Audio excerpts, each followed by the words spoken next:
Había reservado mesa en mi restaurante favorito, ese donde Rodrigo y yo solíamos celebrar cada cumpleaños desde que era niño. Marqué su número, con manos temblorosas de emoción, imaginando su sonrisa al otro lado del teléfono. 70 años no se cumplen todos los días, y después de todo lo que había hecho por él, después de tantos sacrificios, estaba segura de que querría acompañarme en esta fecha tan especial. Su voz sonó distante cuando contestó. Le pregunté si quería ir a cenar conmigo esa noche, para celebrar juntos como siempre habíamos hecho. Hubo un silencio incómodo antes de que respondiera. Dijo que no podría ir, que tenía otros planes, que lo sentía mucho, pero era imposible. Su tono era apurado, como si estuviera ansioso por colgar. Ni siquiera elaboró una excusa decente, solo un «no puedo, mamá», seco y cortante, que me atravesó el pecho como un cuchillo. Colgué el teléfono y me quedé mirando la pared de mi pequeña sala. La decepción me quemaba la garganta, pero me negué a llorar. Ya había llorado suficiente en esta vida. Decidí que no iba a quedarme encerrada lamentándome en mi cumpleaños número 70. Iría sola a ese restaurante. Me arreglé con el vestido azul que tanto me gustaba. Me puse los aretes de perlas que había heredado de mi madre y salí con la frente en alto. Cuando llegué al restaurante, el mesero me guió hasta mi mesa. Caminaba detrás de él, respirando el aroma a carne asada y tortillas recién hechas cuando lo vi. Mi corazón se detuvo en seco. Ahí estaba Rodrigo, mi único hijo, sentado en una mesa del fondo. No estaba solo. A su lado estaba Patricia, su esposa, y frente a ellos, doña Cristina, la madre de Patricia. Los tres reían, levantaban sus copas de vino, celebraban algo. La mesa estaba llena de platillos, botellas de vino caro, ese que yo jamás podría permitirme con mi pensión miserable. Me quedé paralizada a mitad del restaurante. El mesero me preguntó si me sentía bien, pero no pude responder. Solo podía mirar esa escena que destrozaba cada pedazo de mi alma. Mi hijo, el niño que había criado sola, al que le di todo lo que tenía y lo que no tenía, estaba ahí cenando tranquilamente después de decirme que no podía acompañarme. No solo eso. Estaba celebrando con la familia de su esposa, mientras yo, su propia madre, había sido descartada como un estorbo en el día de mi cumpleaños.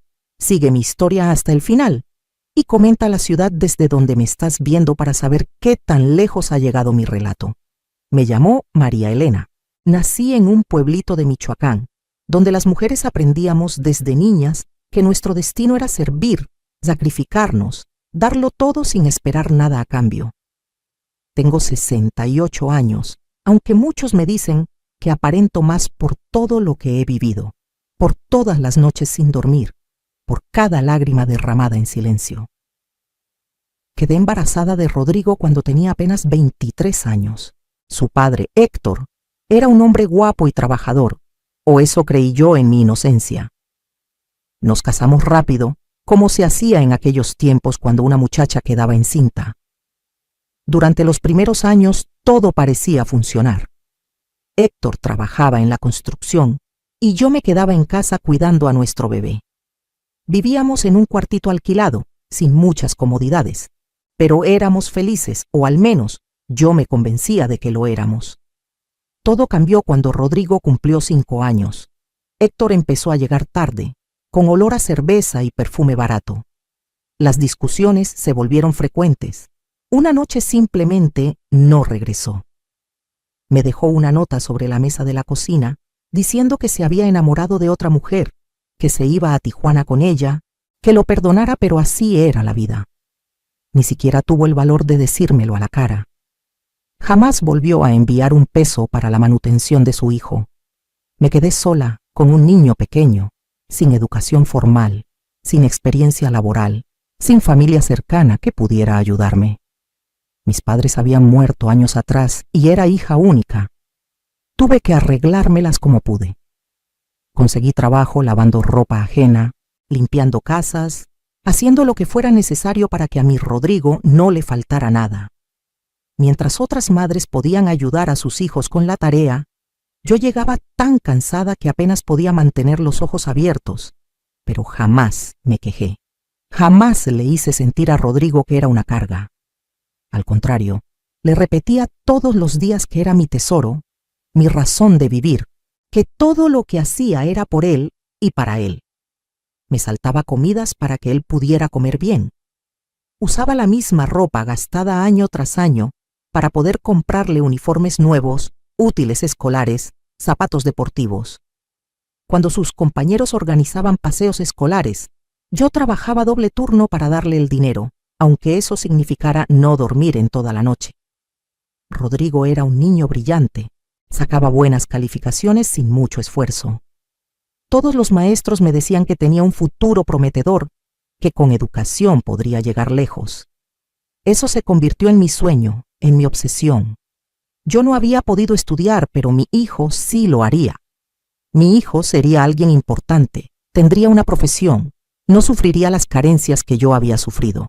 Cuando terminó la preparatoria, Rodrigo quería estudiar Administración de Empresas en la Universidad de la capital. La colegiatura era carísima, imposible para alguien como yo. Pero no iba a dejar que mi hijo perdiera esa oportunidad. Pedí préstamos a agiotistas del pueblo, hipotequé el terrenito que había heredado de mis padres, trabajé en 3 casas diferentes limpiando de sol a sol. Rodrigo se fue a estudiar a la ciudad y yo me quedé en el pueblo, sacrificándome cada día para enviarle dinero. Durante esos años de universidad, Rodrigo venía poco a visitarme. Siempre tenía exámenes, proyectos, compromisos. Yo lo entendía. Estaba construyendo su futuro y eso era lo importante. Le mandaba todo el dinero que podía, a veces quedándome sin lo suficiente ni para comprar tortillas. Comía frijoles y nopales que cosechaba en el patio. Pero me sentía feliz sabiendo que mi hijo estaba bien alimentado en la ciudad, que podía concentrarse en sus estudios sin preocupaciones. Cuando se graduó, yo vendí las pocas joyas que me quedaban de mi madre para poder asistir a su ceremonia de graduación. Lloré de orgullo viéndolo recibir su título. Todo había valido la pena. Mi hijo era licenciado en Administración de Empresas. Había logrado lo que yo jamás pude lograr. Rodrigo consiguió trabajo rápidamente en una empresa importante de Guadalajara. Se mudó allá y empezó a deshacer su vida. Yo regresé al pueblo, a mi casita humilde, con las deudas ahogándome pero con el corazón lleno de satisfacción. Mi sacrificio había dado frutos. Fue en esa época cuando conoció a Patricia. Era secretaria en la misma empresa donde él trabajaba. Venía de una familia de clase media de la ciudad, con educación y modales refinados. Cuando Rodrigo me la presentó, noté inmediatamente cómo me miraba de arriba abajo, evaluando mi ropa sencilla, mis manos callosas de tanto trabajar, mi manera de hablar que delataba mi origen humilde. Desde el principio Patricia dejó claro que yo no encajaba en la vida que ella imaginaba para Rodrigo. En su primera visita a mi casa, arrugó la nariz al ver mi cocina modesta, mi baño sin regadera moderna, mis muebles viejos y gastados. No dijo nada directamente, pero sus gestos hablaban más que 1000 palabras. Rodrigo cambió después de casarse con ella. Sus llamadas se espaciaron. Sus visitas prácticamente desaparecieron. Cuando yo lo llamaba, siempre estaba ocupado. Siempre tenía que colgar rápido. Las pocas veces que hablábamos, sentía su distancia, como si conversar conmigo fuera una obligación tediosa y no un placer. Intenté ser comprensiva. Los recién casados necesitan su espacio, me decía a mí misma. Están construyendo su vida juntos, pero en el fondo sabía que algo más estaba pasando. Patricia lo estaba alejando de mí, llenándole la cabeza con ideas sobre dejar atrás su pasado humilde, sobre concentrarse en ascender socialmente.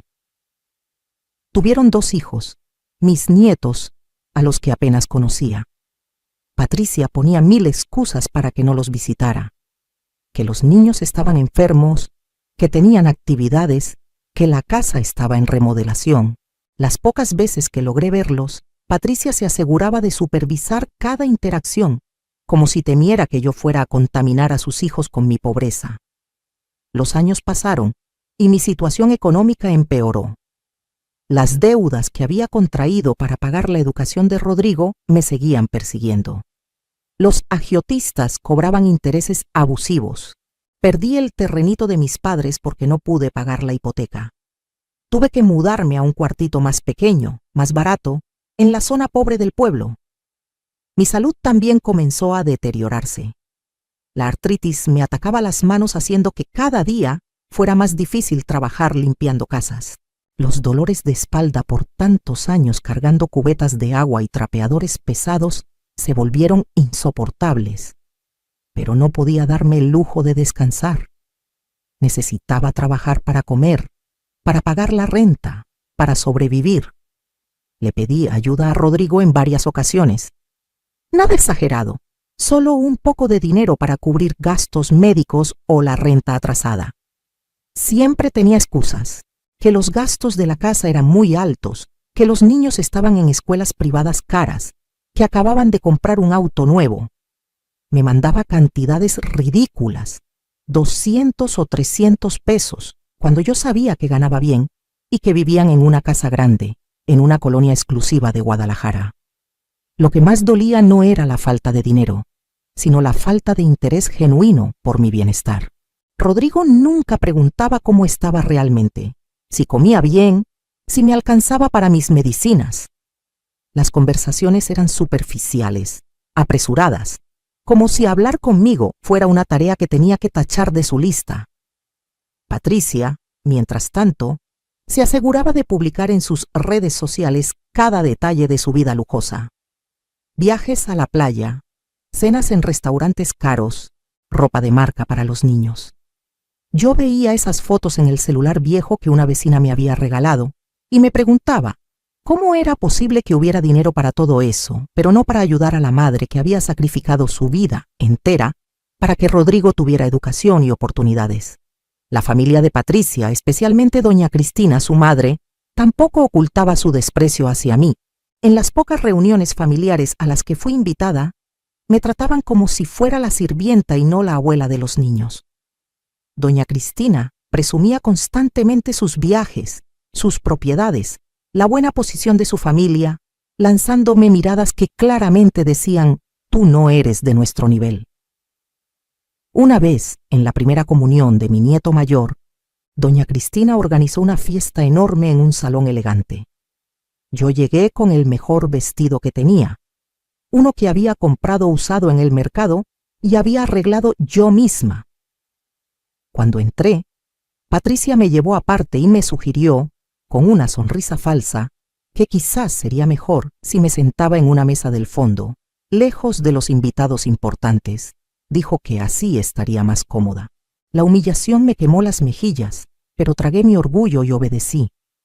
Esa noche, mientras veía a Rodrigo reír y conversar con la familia de Patricia, ignorándome completamente en mi mesa del fondo, algo se quebró dentro de mí. Comprendí que mi hijo se avergonzaba de mí, de sus orígenes, de la mujer que había dado todo para que él pudiera estar ahí, en ese salón lujoso, con su traje caro y su familia de clase media. Los cumpleaños se volvieron especialmente dolorosos. Rodrigo recordaba el cumpleaños de doña Cristina, le organizaba cenas, le compraba regalos caros. Para el mío, si acaso, me mandaba un mensaje de texto a medianoche, como si acabara de recordar en el último minuto. Jamás una visita, jamás una llamada de más de 2 minutos, jamás un regalo que demostrara que realmente pensaba en mí. El año anterior, en mi cumpleaños 67, ni siquiera recibí mensaje. Esperé todo el día mirando el teléfono, pensando que quizás estaba planeando una sorpresa, que llegaría a visitarme. Nada. Al día siguiente le marqué yo y me dijo, como si nada, que había estado muy ocupado con el trabajo y se le había pasado. Ni una disculpa genuina, ni un rastro de remordimiento. Doña Cristina, en cambio, recibía atenciones constantes. Rodrigo y Patricia la llevaban a spas, le organizaban viajes, Pasaban los domingos en su casa comiendo la comida que ella preparaba. Yo veía las fotos en redes sociales y sentía una mezcla de dolor y rabia. Porque ella sí merecía ese cariño y yo no. ¿Qué había hecho yo para merecer ese desprecio? Traté de hablar con Rodrigo sobre cómo me sentía. En una de las pocas ocasiones en que contestó mi llamada con tiempo suficiente, le dije suavemente que me sentía olvidada, que me gustaría verlo más seguido, conocer mejor a mis nietos. Su respuesta fue defensiva e irritada. Dijo que yo no entendía lo ocupado que estaba, que tenía responsabilidades, que no podía estar viajando al pueblo constantemente. Me hizo sentir como si fuera una carga egoísta por simplemente querer ver a mi hijo. Patricia era aún más directa. Una vez me dijo, con esa sonrisa condescendiente que tanto detestaba, que yo debía entender que ellos tenían sus propias vidas, sus propias familias, y que era hora de que yo dejara de ser tan dependiente emocionalmente, como si querer ver a mi único hijo y a mis nietos fuera ser dependiente. Los comentarios hirientes se volvieron frecuentes. Patricia se quejaba, delante de mí, de lo caro que era mantener su estilo de vida, de cómo tenían que cuidar cada peso, mientras usaba carteras que costaban más de lo que yo ganaba en 3 meses. El mensaje implícito era claro. No cuenten conmigo para ayudarla, señora, pero yo seguía intentando. Seguía llamando, seguía mandando regalitos hechos a mano para los niños, seguía esperando que algo cambiara, que Rodrigo recordara quién había sacrificado todo por él. Nada cambiaba. Si acaso, cada año era peor. Llegó mi cumpleaños número 68. Ese año decidí que no iba a quedarme esperando un mensaje que probablemente nunca llegaría. Llamé a Rodrigo yo misma, con el corazón latiéndome fuerte, esperando que esta vez, en una fecha tan significativa, aceptara pasar tiempo conmigo. Y ya saben lo que pasó. Me dijo que no podía. Me rechazó sin darme mayor explicación. Verlo ahí en ese restaurante, celebrando con la familia de Patricia mientras yo, su madre, había sido descartada, fue la gota que derramó el vaso. Pero lo que ellos no sabían, lo que nadie sabía, era que yo guardaba un secreto que estaba a punto de cambiar todo. Durante años, todos creyeron que yo era solo una mujer pobre y ignorante del pueblo. Y en su mayoría tenían razón. Había vivido en la pobreza, había trabajado en lo que fuera, había sobrevivido a duras penas. Pero había una cosa que nadie sabía. Ni siquiera Rodrigo. Mi abuela paterna, a quien apenas conocí porque murió cuando yo era muy niña, había sido dueña de varias propiedades en lo que ahora es el centro de Morelia. En aquellos tiempos, esa zona no valía mucho, y mi familia, sumida en problemas económicos, vendió la mayoría de las propiedades por casi nada. Casi todas, pero no todas. Quedó un terreno, uno pequeño que nadie quiso comprar porque estaba en una esquina complicada, lleno de problemas legales de linderos. Ese terreno pasó de generación en generación sin que nadie le prestara atención. Cuando mis padres murieron, a mí me tocó ese dolor de cabeza legal. Durante años estuvo ahí, olvidado, mientras yo luchaba por sobrevivir día a día. Hace unos 5 años, recibí la visita de un abogado. Al principio pensé que venía a cobrarme alguna deuda vieja, pero no. Venía a informarme que una empresa desarrolladora estaba interesada en comprar el terreno de Morelia. Los problemas legales finalmente se habían resuelto, y resulta que ese pedacito de tierra, que durante décadas no valió nada, ahora estaba en una zona comercial premium. El abogado me ofreció una cantidad que casi me desmayo al escucharla. 3,5 millones de pesos. Para alguien como yo, que nunca había tenido más de 1,000 pesos juntos en mi vida, era una fortuna imposible de imaginar. Mi primer instinto fue contarle a Rodrigo. Levanté el teléfono para marcarle, emocionada, pensando que finalmente tendría algo que ofrecerle, que ya no sería la madre pobre que solo pedía ayuda. Pero algo me detuvo. Una vocecita en mi cabeza me dijo que esperara, que pensara bien las cosas. Y fue bueno que esperé, porque justo en esas semanas Rodrigo y Patricia me dejaron muy claro, una vez más, lo poco que significaba para ellos. Había sido la vez que pedí ayuda para una cirugía menor que necesitaba en la rodilla. Rodrigo me mandó 500 pesos y me dijo que era todo lo que podía darme. 500 pesos cuando yo sabía que acababan de cambiar los muebles de la sala por unos importados. Decidí no decir nada sobre el dinero. Acepté la oferta de la empresa desarrolladora, pero pedí que el proceso fuera lento, discreto. No quería levantar sospechas. El abogado, un hombre amable llamado licenciado Ramírez, me ayudó a manejar todo con confidencialidad absoluta. Mientras tanto, seguí viviendo en mi cuartito humilde, seguí vistiendo mis ropas gastadas, seguí siendo la María Elena pobre que todos conocían. Pero ahora tenía dinero en el banco. No lo toqué, excepto por cantidades pequeñas para mejorar mi situación sin que fuera notorio. Arreglé algunas cosas de la casa, compré un colchón nuevo para mi espalda adolorida, comencé a comer mejor. Lo que sí hice fue observar cómo Rodrigo y Patricia me trataban pensando que yo no tenía nada, que dependía de su caridad. Cada desplante, cada humillación, cada vez que me hicieron sentir menos, lo guardé en mi memoria. Quería saber quién era realmente mi hijo, cuando creía que su madre no podía ofrecerle nada. Y lo descubrí. Descubrí que el niño al que había criado con tanto amor se había convertido en un hombre capaz de abandonar a su madre en su cumpleaños para no incomodar a su esposa y a su suegra. Descubrí que valoraba más la aprobación de la familia de Patricia que el amor de la mujer que lo había sacrificado todo por él. También invertí parte del dinero sabiamente, con ayuda del licenciado Ramírez. Compré algunas acciones, puse dinero en cuentas que generaban intereses. No era experta en finanzas, pero el abogado me guió bien. Mi capital creció. Para cuando llegó mi cumpleaños 70, tenía más de 4 millones de pesos entre propiedades, inversiones y ahorros.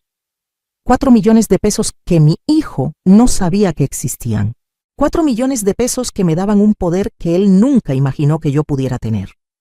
Así que cuando llamé a Rodrigo para invitarlo a cenar en mi cumpleaños 70, no fue solo porque quisiera compañía, fue una prueba. Una última prueba para ver si quedaba algo de decencia en él, algo del niño que solía abrazarme y decirme que yo era la mejor mamá del mundo. Reprobó la prueba, y cuando lo vi en ese restaurante, riendo con Patricia y doña Cristina, disfrutando de vinos caros y cortes de carne, mientras yo, su madre, había sido rechazada, supe exactamente lo que tenía que hacer. Me quedé de pie en medio del restaurante, mirándolos. El mesero seguía preguntándome si me sentía bien, si quería sentarme. Finalmente asentí, pero no me senté en la mesa que él me había asignado. Caminé directamente hacia donde estaban Rodrigo, Patricia y doña Cristina. Rodrigo me vio primero. Su rostro se puso blanco como el mantel. La copa de vino casi se le cae de las manos. Patricia volteó a ver qué había causado esa reacción en su esposo, y cuando me vio, su expresión de horror hubiera sido cómica en otras circunstancias. Doña Cristina fue la última en darse cuenta. Cuando finalmente volteó y me vio parada junto a su mesa, arrugó la nariz con ese gesto despectivo que ya conocía también. «Hola, Rodrigo», dije con voz calmada. «Qué sorpresa encontrarte aquí. Creí que habías dicho que no podías salir esta noche». El silencio en esa mesa era tan denso que podría cortarse con cuchillo. Rodrigo tartamudeó algo incomprensible. Patricia trató de intervenir con una de sus sonrisas falsas, diciendo que qué casualidad verme ahí, que si quería unirme a ellos. La miré directamente a los ojos y le dije que sí, que me encantaría. Antes de que pudiera retractarse, jalé una silla de la mesa de al lado y me senté con ellos. El mesero, confundido por toda la situación, me preguntó si quería ordenar algo. Sí, dije en voz alta y clara. Quiero ordenar lo mismo que ellos están tomando. Y también quiero invitar a toda esta mesa. De hecho, voy a invitar yo toda la cena. Patricia casi se atraganta con su vino. Doña Cristina me miró como si me hubiera vuelto loca. Rodrigo dijo, con voz temblorosa, que no era necesario, que ellos ya habían ordenado. Insisto, dije, hoy es mi cumpleaños 70 y quiero celebrarlo invitando a mi familia. Mesero, por favor traiga la mejor botella de vino que tengan. Y de postre, quiero el pastel más caro del menú. El mesero, todavía confundido pero profesional, asintió y se fue. Patricia y doña Cristina intercambiaron miradas de burla. Seguramente pensaban que yo estaba haciendo una escena ridícula, que terminaría humillándome cuando no pudiera pagar la cuenta. Rodrigo finalmente encontró su voz. Mamá, no tienes que hacer esto. Sé que tu situación económica es complicada. Mi situación económica, repetí lentamente. Sonreí. Tienes razón, hijo. Mi situación económica ha sido complicada durante muchos años. Pero dime, ¿cómo celebraron el cumpleaños de doña Cristina el mes pasado? Vi las fotos en redes sociales. Se veía muy bonita la reunión. Rodrigo se puso rojo. Patricia intervino rápidamente, diciendo que había sido algo sencillo, nada del otro mundo. Mentía descaradamente. Yo había visto las fotos. Habían rentado un salón, contratado mariachi. El banquete se veía espectacular. Se veía costoso, comenté. Pero claro, doña Cristina merece lo mejor. Es la abuela que ve a sus nietos todos los domingos, la que recibe atenciones constantes. No como yo, que apenas merezco una llamada de 2 minutos en Navidad. El ambiente en la mesa se puso más tenso todavía. Doña Cristina me lanzó una mirada de odio puro. Patricia trataba de cambiar de tema. Rodrigo no sabía dónde meterse. El mesero llegó con la botella de vino. Era un reserva especial que costaba 3,000 pesos. Lo sirvió ceremoniosamente. Levanté mi copa. Un brindis, dije, por las madres que lo dan todo y por los hijos que lo olvidan todo. Bebí. Ellos no. El silencio era ensordecedor. Otras mesas comenzaban a mirarnos, curiosas por la escena que se desarrollaba. Entonces, comencé a hablar. Les recordé, en voz suficientemente alta para que las mesas cercanas escucharan, todo lo que había hecho por Rodrigo. Cómo me había quedado sin comer para que él comiera. Cómo había trabajado hasta el agotamiento para pagar su universidad. Cómo había perdido las propiedades de mis padres por pagar sus estudios. Cómo había vivido en la pobreza mientras él construía su vida cómoda. Rodrigo me pidió en voz baja que parara, que estaba haciendo una escena. Patricia lucía mortificada. Doña Cristina trataba de mantener su compostura, pero podía ver la incomodidad en sus ojos. No he terminado, continué, porque lo interesante es que ustedes me ven como una carga, como una vieja pobre que viene a pedirles limosna. Una vergüenza que hay que esconder de las amistades elegantes. Patricia comenzó a protestar, diciendo que eso no era cierto, que yo malinterpretaba las cosas. La interrumpí. ¿Sabes qué es lo triste, Patricia? Que durante todos estos años que me has tratado como basura, que me has alejado de mi hijo y de mis nietos, que me has humillado en cada oportunidad, yo pude haberles pedido ayuda genuina si la hubiera necesitado, pero nunca lo hice con la intención de ser una carga. Solo quería amor. Solo quería ser parte de la familia. Rodrigo tenía lágrimas en los ojos, pero no de arrepentimiento. Era de vergüenza por la escena que yo estaba causando. Eso dolió más que cualquier otra cosa. Sin embargo, continué. Hay algo que ustedes no saben. Algo que he mantenido en secreto durante años. Saqué de mi bolso unos documentos que había llevado específicamente para este momento. Los puse sobre la mesa. Estos son documentos de propiedad y estados de cuenta bancarios. Rodrigo, ¿recuerdas que te conté alguna vez sobre el terreno de mi abuela en Morelia? Ese que tenía problemas legales y no valía nada. Él asintió, confundido, sin entender a dónde iba esto. Pues resulta que hace 5 años se resolvieron los problemas legales. Y una empresa desarrolladora compró ese terreno. ¿Adivina por cuánto? El silencio era absoluto. Hasta las mesas alrededor habían dejado de conversar, fascinadas con el drama que se desarrollaba. 3,5 millones de pesos, dije claramente. Y con las inversiones que he hecho desde entonces, ahora tengo un patrimonio de más de 4 millones de pesos. Patricia dejó caer su tenedor. Doña Cristina se quedó con la boca abierta. Rodrigo me miraba como si le hubiera crecido otra cabeza. 4 millones de pesos que he tenido durante años mientras ustedes me trataban como basura, mientras me hacían sentir que era una carga inútil, mientras me humillaban y me excluían de la familia. Rodrigo finalmente reaccionó. Tartamudeó algo sobre por qué no le había dicho, sobre cómo hubieran podido ayudarme a administrar ese dinero. La codicia ya bailaba en sus ojos. ¿Ayudarme a administrarlo? Pregunté con una risa amarga. Hijo, tú no me ayudaste cuando pensabas que no tenía nada. ¿Por qué ibas a ayudarme cuando supiera que tenía algo? Patricia trató de cambiar su táctica. Con voz melosa dijo que entendía por qué había estado molesta, que quizás ellos no habían sido tan atentos como debían, que a partir de ahora todo cambiaría.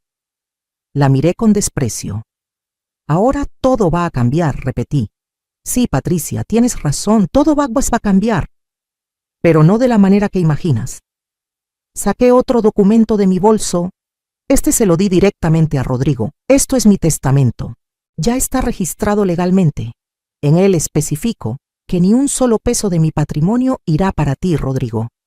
Ni para ti, ni para tu esposa, ni para tus hijos. Todo será donado a organizaciones que ayudan a madres solteras que luchan por darle educación a sus hijos. Madres como yo fui, pero que ojalá reciban más gratitud de la que yo recibí. Rodrigo estaba en shock. Comenzó a balbucear que no podía hacer eso, que él era su único hijo, que tenía derecho. Derecho, repetí la palabra con amargura. ¿Derecho? Tú perdiste cualquier derecho el día que decidiste que tu madre era menos importante que quedar bien con tu esposa y tu suegra. Lo perdiste cada vez que ignoraste mis llamadas, cada vez que olvidaste mis cumpleaños, cada vez que me trataste como un estorbo. Doña Cristina, recuperándose del shock, tuvo el descaro de decir que yo estaba siendo dramática, que los hijos tienen sus propias vidas y yo debería entender eso. Le respondí con una calma helada. Doña Cristina, usted tiene razón en que los hijos tienen sus propias vidas, pero también tienen memoria. Y lo que ustedes no entienden es que el amor no es algo que se puede encender y apagar según convenga. No pueden tratarme como basura durante años y luego, cuando descubren que tengo dinero, pretender que siempre me quisieron. El mesero llegó con la comida. La mesa estaba llena de platillos caros, exactamente lo que ellos habían ordenado. Les dije que comieran, que disfrutaran, que era mi regalo de cumpleaños para ellos, la última vez que recibirían algo de mí. Patricia y doña Cristina apenas tocaron su comida. Rodrigo intentó varias veces hablar conmigo, disculparse, explicarse. Cada intento sonaba más hueco que el anterior. No era arrepentimiento genuino. Era el pánico de perder una herencia que acababa de descubrir. Cuando llegó la cuenta, saqué mi tarjeta de crédito. Una tarjeta platino que había solicitado precisamente para este momento. El mesero la procesó y le di una propina generosa. El total fue de casi 12,000 pesos. Firmé sin pestañear. Me levanté para irme. Antes de salir, me volteé una última vez hacia Rodrigo. Hijo, te di la vida. Te di mi juventud, mi salud, mis sueños. Te di todo lo que tenía y lo que no tenía. Lo único que quería a cambio era amor y respeto. Era lo único que no podías comprar, lo único que tenía que salir genuinamente de tu corazón. Y no me lo diste. Ahora tienes que vivir con esa decisión. Salí del restaurante con la cabeza en alto. Detrás de mí escuchaba a Patricia y Rodrigo discutiendo en susurros furiosos. Doña Cristina murmuraba algo sobre viejas locas. No me importó. Por primera vez en décadas, sentí que recuperaba mi dignidad. Los días siguientes fueron reveladores. Rodrigo me llamó docenas de veces. Me mandó mensajes largos llenos de disculpas que sonaban ensayadas. Patricia incluso tuvo la cara de aparecer en mi casa con los niños, pensando que ver a mis nietos me ablandaría el corazón. Les cerré la puerta en la cara. Si quisieran una relación genuina conmigo, habían tenido 70 años para construirla. Doña Cristina, según supe por los chismes del pueblo, estaba furiosa. Le había dicho a medio mundo que yo era una vieja cruel y rencorosa, que estaba castigando a mi hijo por tonterías. La gente que me conocía, que había visto mi sacrificio durante años, no le creyó. Rodrigo intentó por medios legales impugnar el testamento, pero el licenciado Ramírez había hecho bien su trabajo. Todo estaba en orden, completamente legal e impugnable. Rodrigo no tenía ninguna base para reclamar. Después de algunas semanas, las llamadas y mensajes comenzaron a espaciarse. Rodrigo finalmente entendió que no iba a cambiar de opinión. Su último mensaje fue lleno de amargura, diciendo que yo estaba destruyendo la familia, que me arrepentiría de esta decisión. No respondí. No había nada más que decir. Con mi nueva situación económica, comencé a vivir la vida que nunca pude tener. No de manera extravagante o lujosa, eso no era mi estilo, pero sí con dignidad y comodidad. Me mudé a una casita bonita en un barrio tranquilo de Pátzcuaro, cerca del lago. No es una mansión, pero tiene 2 recámaras, un jardín pequeño donde planté flores y hierbas, y una cocina luminosa donde disfruto preparar mis comidas.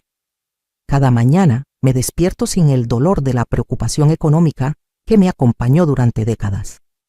Contraté a una muchacha joven del pueblo, Lupita, que viene 3 veces por semana a ayudarme con la limpieza y las compras. Le pago bien, mucho mejor de lo que a mí me pagaban cuando hacía ese mismo trabajo. Lupita es madre soltera con un niño pequeño y está estudiando la preparatoria en las noches. Le dije que cuando termine y quiera ir a la universidad, yo la apoyaré. Ella llora cada vez que se lo menciono. Comencé a viajar. Nada extravagante, pero visité lugares que solo había visto en televisión. Fui a la Ciudad de México y conocí el Palacio de Bellas Artes, el Museo de Antropología, Xochimilco. Me quedé en un hotel modesto pero limpio, comí en restaurantes locales, me compré un rebozo bonito en la Ciudadela. Viajé a Oaxaca y me perdí en sus mercados de artesanías, probé su mole negro, visité las ruinas de Monte Albán. En cada lugar que visitaba, me maravillaba de estar ahí, de poder hacerlo sin tener que sacrificar la comida del mes siguiente. También empecé a donar activamente a las organizaciones que había mencionado en mi testamento. No esperé a morir para ayudar. Cada mes destino una cantidad significativa a fundaciones que apoyan a madres solteras, que dan becas a niños de escasos recursos, que ayudan a mujeres mayores abandonadas por sus familias. Una de esas organizaciones me invitó a dar una plática sobre mi experiencia. Al principio me negué, pensando que quién querría escuchar a una vieja como yo, pero me insistieron y finalmente acepté. Fue en un centro comunitario en Morelia. Había unas 50 mujeres, la mayoría madres jóvenes luchando solas por sacar adelante a sus hijos. Les conté mi historia. No escatimé detalles sobre el sacrificio, sobre el dolor, sobre la decepción, pero también les hablé sobre la importancia de no perder su propia identidad en el proceso de ser madres. Les dije que amaran a sus hijos, sí, pero que también se amaran a sí mismas, que no repitieran mi error de entregar absolutamente todo hasta quedar vacías. Cuando terminé de hablar, varias mujeres se acercaron llorando a abrazarme. Decían que mi historia les había tocado el corazón, que se sentían vistas y comprendidas. Una de ellas, joven de apenas 25 años con 2 hijos pequeños, me dijo que había estado considerando pedir un préstamo enorme para pagar una escuela privada carísima para su hijo mayor. Después de escucharme, se dio cuenta de que podía darle buena educación sin sacrificar su propia supervivencia. Esos momentos me dieron un propósito que nunca supe que necesitaba. Durante 70 años, mi identidad había sido definida por mi relación con Rodrigo. Era la madre de Rodrigo, la que sacrificó todo por Rodrigo. Ahora, por primera vez, era simplemente María Elena. una mujer con su propia vida, sus propios sueños, su propio valor. Hice nuevas amistades. En Pátzcuaro conocí a un grupo de mujeres mayores que se reunían los jueves en la plaza para bordar y conversar. Me uní a ellas. Al principio me miraban con curiosidad, preguntándose quién era esta mujer nueva. Pero pronto me aceptaron en su círculo. Con ellas compartía risas, recetas, historias. Varias habían vivido situaciones similares a la mía. Hijos que las habían olvidado o desplazado. Otras habían tenido mejor suerte con familias amorosas. Pero todas compartíamos la experiencia de ser mujeres que habíamos sobrevivido, que habíamos resistido, que seguíamos aquí a pesar de todo. Una de ellas, doña Carmela, se convirtió en mi amiga cercana. Tiene 72 años, es viuda y tiene 5 hijos, todos atentos y cariñosos. Me invitaba seguido a las reuniones familiares y yo iba. Al principio con dolor porque me recordaba lo que no tenía, pero luego con alegría porque me mostraba que todavía podía ser parte de algo bonito, aunque no fuera mi propia familia de sangre. Los nietos de doña Carmela me decían tía María Elena. Los más pequeños se sentaban en mi regazo mientras les contaba cuentos. Eso llenaba un vacío en mi corazón que no sabía cómo sanar. Mis propios nietos, los hijos de Rodrigo, eran extraños para mí. Pero estos niños, que no compartían mi sangre, pero sí compartían mi cariño, se convirtieron en la familia que elegí. Rodrigo se enteró por algún chisme del pueblo de mi nueva vida. Me mandó un mensaje amargo diciendo que cómo era posible que tratara mejor a extraños que a mi propia familia. Le respondí, por única vez, que la familia no se define por la sangre sino por el amor y el respeto, que él había decidido no ser mi familia mucho antes de que yo decidiera no ser su herencia. También retomé actividades que había abandonado hacía décadas. De joven me gustaba pintar, nada profesional, solo acuarelas sencillas de paisajes y flores. Compré materiales de pintura y comencé de nuevo. Mis manos artríticas no eran tan hábiles como antes, pero no importaba. Pintar me traía paz. Doña Carmela vio mis pinturas y le gustaron. Me animó a venderlas en el mercado de artesanías de Pátzcuaro. Al principio me reía de la idea. ¿Quién iba a comprar las pinturas de una vieja sin educación artística? Pero ella insistió. Renté un puesto pequeño un domingo. No esperaba vender nada, solo quería probar la experiencia. Para mi sorpresa, vendí 3 acuarelas. No por mucho dinero, pero no era el dinero lo importante. Era el hecho de que alguien, un turista de Querétaro, había visto valor en algo que yo había creado con mis propias manos. Comencé a ir cada domingo al mercado. Conocí a otros artesanos. Intercambiamos técnicas y experiencias. Uno de ellos, don Alberto, un alfarero de 80 años, me dijo algo que nunca olvidaré. María Elena, el arte no es sobre la perfección. Es sobre poner tu alma en algo y compartirlo con el mundo. Mi vida se llenó de estas pequeñas alegrías que nunca había experimentado cuando vivía únicamente para Rodrigo. Descubrí que me gustaba la música de trova, que podía pasar horas leyendo novelas en mi jardín, que disfrutaba cocinar para mí misma platillos elaborados que antes nunca me hubiera molestado en preparar. Un día, casi un año después del incidente en el restaurante, me llegó una carta de Rodrigo. No la abrí durante días. Finalmente, una tarde lluviosa, me armé de valor y la leí. Era larga, varias páginas escritas a mano. En ella, Rodrigo decía que había estado en terapia, que estaba trabajando en entender por qué había actuado como lo hizo. Hablaba sobre la presión de Patricia, sobre sus propias inseguridades, sobre sus orígenes humildes, sobre cómo había tratado de encajar en un mundo que sentía que no le pertenecía. Pedía perdón. Decía que entendía si nunca podría perdonarlo, pero que necesitaba que supiera que se arrepentía genuinamente.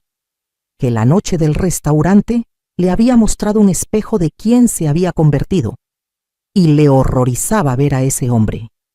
La carta terminaba diciendo que no esperaba que cambiara el testamento, que no esperaba mi dinero, Solo esperaba algún día poder tener una conversación conmigo, poder empezar, aunque fuera desde cero, a construir algo real.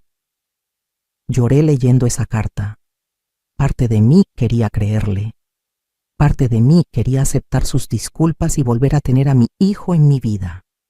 Pero otra parte, la parte que había sido herida tantas veces, la que había aprendido a protegerse, tenía miedo. No respondí la carta inmediatamente. La guardé en un cajón y seguí con mi vida. Días se convirtieron en semanas, semanas en meses. Rodrigo no volvió a insistir. No me llamó ni me mandó más mensajes. Respetó mi silencio. Ese respeto, paradójicamente, significó más que todas sus disculpas. Por primera vez estaba respetando mis límites, mis tiempos, mis decisiones. Pasó otro medio año. En mi cumpleaños 71, recibí un paquete por correo. Era de Rodrigo. Dentro había un álbum de fotos. Fotos de cuando él era bebé, de cuando dio sus primeros pasos, de su graduación de primaria, de todos esos momentos que yo había capturado con mi camarita vieja. En la primera página había una nota. Mamá, estas fotos documentan el amor más puro que he conocido, el tuyo. Te las devuelvo porque merezco que me las quites. Que borres mi imagen de tu vida como yo borré tu presencia de la mía. Pero si algún día, en algún momento, decides darme la oportunidad de crear nuevos recuerdos contigo, estaré esperando. Te amo. Siempre te he amado, aunque no supe demostrarlo. Rodrigo, ese gesto me quebró. No sé si fue manipulación o arrepentimiento genuino. Quizás una mezcla de ambos. Los humanos somos complicados así, pero algo en mí se suavizó. Le mandé un mensaje, el primero en más de un año. Decía simplemente, recibí el álbum, gracias. Él respondió horas después, ¿podríamos tomar un café algún día? Sin presiones, sin expectativas, solo conversar. Le dije que lo pensaría, y lo pensé durante semanas. Consulté con doña Carmela, con el licenciado Ramírez, conmigo misma en las noches de insomnio. Finalmente acepté. Quedamos en un café en Morelia, territorio neutral. Llegué con el corazón latiéndome fuerte sin saber qué esperar. Rodrigo llegó puntual. Se veía diferente, más delgado, con canas que no había notado antes. Cuando me vio, sus ojos se llenaron de lágrimas. No dijo nada al principio, solo se quedó mirándome como si estuviera viendo un fantasma. Nos sentamos. Pedimos café. El silencio era incómodo, pero no hostil. Finalmente, Rodrigo habló. Me contó sobre su proceso en terapia, sobre cómo había confrontado sus propios prejuicios y vergüenzas. Me contó que Patricia y él estaban separados, que ella nunca pudo aceptar que él quisiera reconstruir la relación conmigo. No sé si eso último era verdad o una forma de echarle toda la culpa a ella. Pero no lo interrumpí. Lo dejé hablar. Me dijo que los niños preguntaban por mí, que él les había contado la verdad, apropiada para su edad, sobre cómo había fallado como hijo, que ellos querían conocer a su abuela.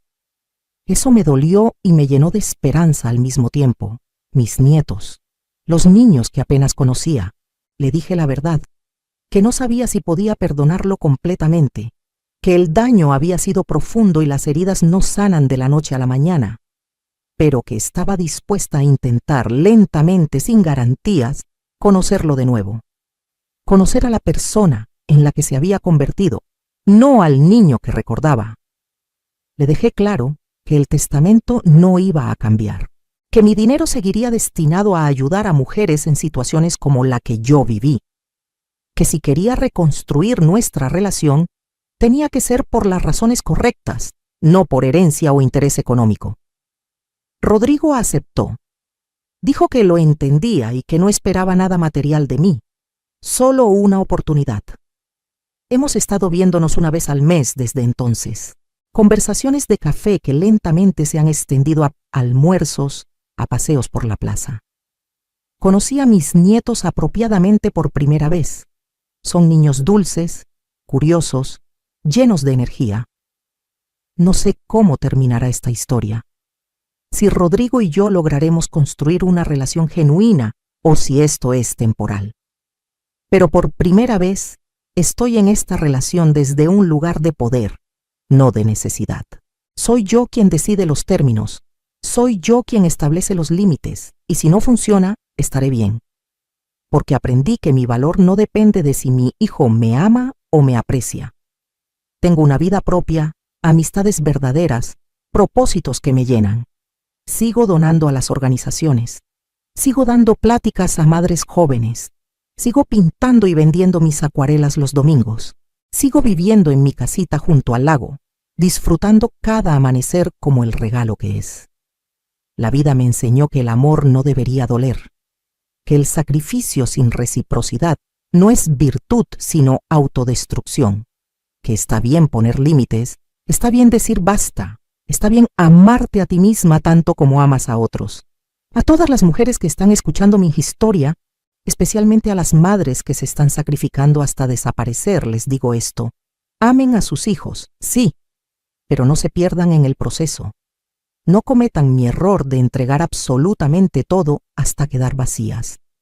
Porque cuando lo hagan, cuando den todo sin dejar nada para ustedes mismas, no solo se traicionan a sí mismas, también enseñan a sus hijos que está bien tomar sin dar nada a cambio. Enséñenles el valor del respeto y la gratitud, no solo con palabras, sino con acciones. No acepten migajas emocionales. Exijan el amor que merecen. Y si no lo reciben, tengan el valor de alejarse, de construir una vida donde sí sean valoradas. Nunca es tarde para reclamar tu dignidad. Yo lo hice a los 70 años. Tú puedes hacerlo a cualquier edad. Y si tienes una madre que lo dio todo por ti, que sacrificó sus sueños por los tuyos, no esperes a que sea demasiado tarde. Llámala, visítala. Dile que la amas no solo con palabras, sino con acciones. Porque el tiempo no perdona, y el arrepentimiento es una carga pesada de llevar. Mi historia no tiene un final perfecto. La vida real no funciona así. Pero tiene un final donde yo, María Elena, una mujer de 71 años que pasó décadas siendo invisible, finalmente me veo a mí misma.